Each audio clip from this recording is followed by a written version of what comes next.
Since every member of Kai Cenat's circle is currently facing exposure or some bizarre controversy, it is finally time to examine how Kai consistently surrounds himself with such problematic individuals. We need to analyze what these connections mean for his personal brand, as things have reached a breaking point. When your entire friend group faces back-to-back allegations, you have to question why you gave them a platform to begin with.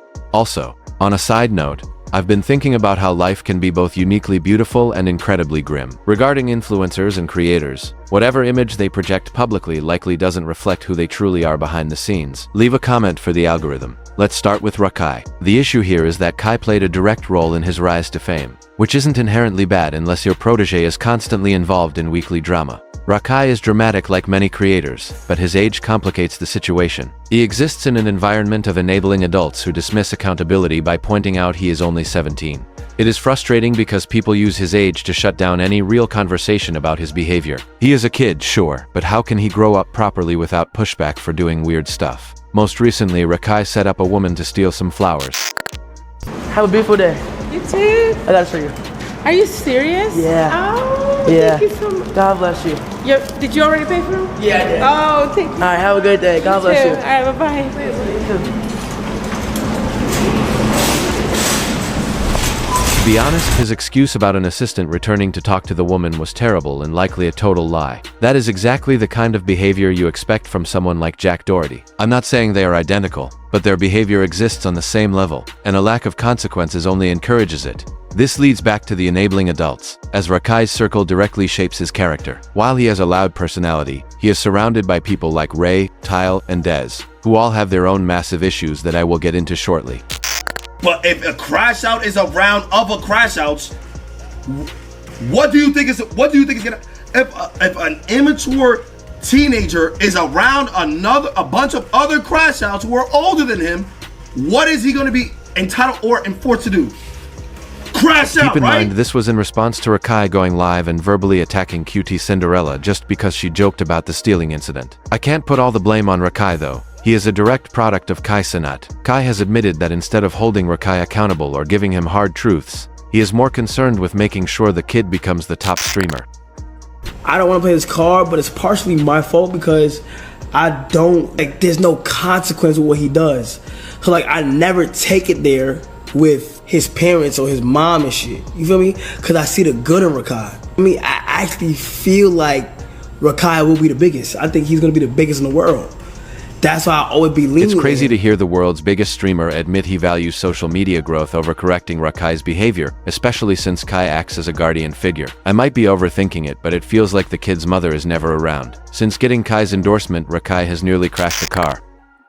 Oh shit! Oh my god! Oh That is shit! just one small example of the chaos this kid has caused before even turning 17. Looking back at my own life at that age, I was just skipping class to smoke in the park. This kid is out here nearly dying or catching actual charges. When you look at it that way, you have to ask if being the top streamer is worth the cost. Now, let's look at Ray. His behavior is just strange, especially considering he is younger than the others in the Kai Cenat universe, even at 20 years old. We can start with the way he defended Mina Lin. Let's just have fun, feel me? I just have a good stream, feel me? That's me, gang. Cause I'm Kid Buck, bro. I got a lot of bad past. Everybody should have a new chance, feel me? And Nina, I seen that as a man, bro. That's how I think, bro. That's how I think of, bro. No cap, bro.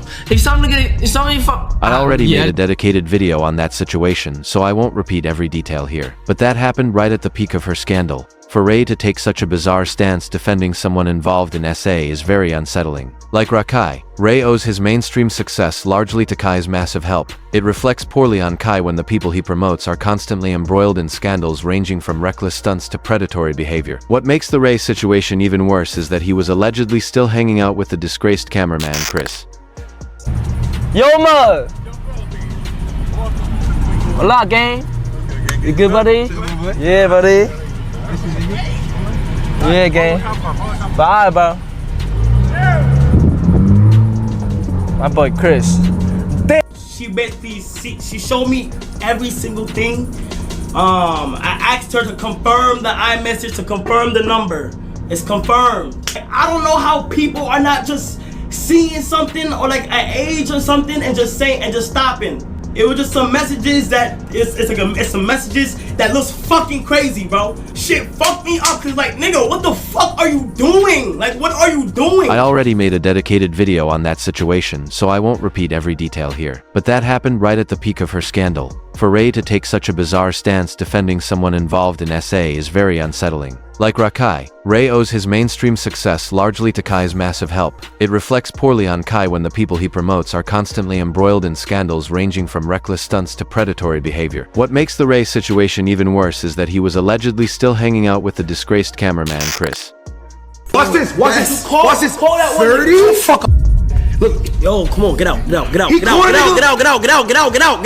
Get the fuck out, gang. Get out. Recently, he faced allegations of saying inappropriate things at the Streamer Awards. Ray and Rakai have their own awards controversies too, so clearly it's an epidemic within the group. But Dez's issues go deeper than award shows. A woman named Toxic Barbie shared some disturbing claims about Dez, alleging he forced himself on her. Hey y'all, what's up? I'm Toxic Barbie. I'm here to tell my story about DTB Dez essaying me. Me and Dez have a mutual friend named Chance. I put all the proof that I do have because this happened in 2022.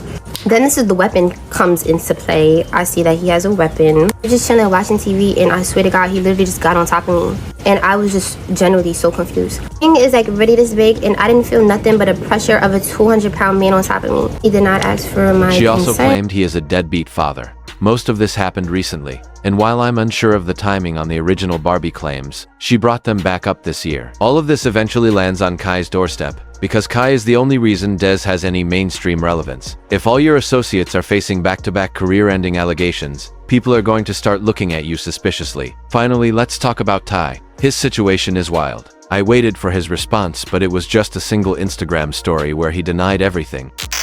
Oh my That God. was his entire defense. Instead of just discussing Jordan Pauline, let me show you a clip I found of Tyle getting up and humping a woman.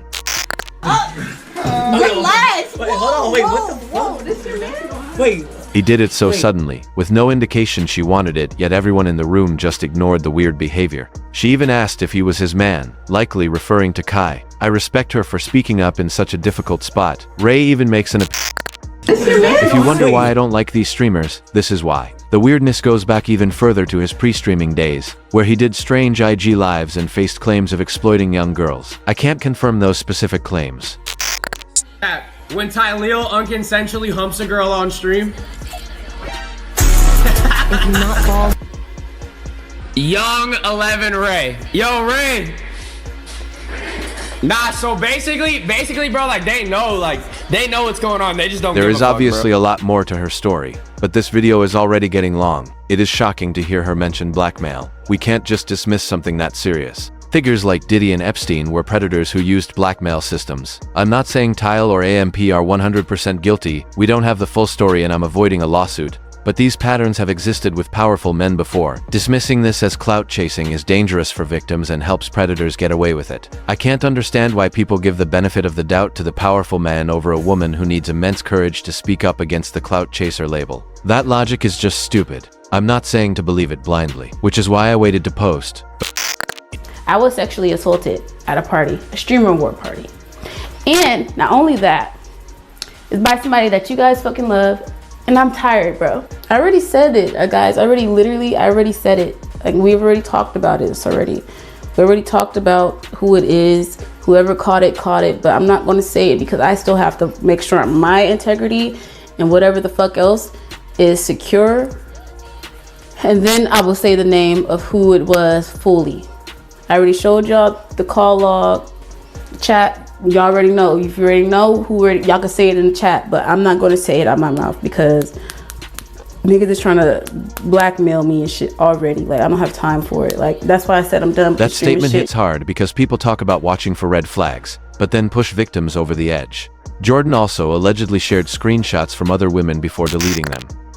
Getting essayed is clout chasing? Like, what the fuck? But if I KMS, then what? Y'all don't know how this shit affects people until it happens If these to accounts you. are true, It is disgusting. Talking about what happens when women get drunk and telling potential cast members they must sleep with the crew to be there is predatory. Jordan recently stated that legal action is moving forward and emphasized this isn't for fame, but for awareness. In my view, the Clover Boys are a massive brand risk. Maybe Rakai and Reggie can be saved, but I'm not sure. Regardless of the legal outcomes, it shows Kai Cenat has a pattern of platforming chaotic individuals. How can they not go 1 week without a scandal? How do you navigate this space while constantly hurting people or being a nuisance? If these are the people Kai keeps promoting, the real question is, who is Kai Cenat? We can only blame the circle for so long before the spotlight turns on him. That's all for today. Subscribe for more opinions. Stay blessed. I'm out. Goodbye.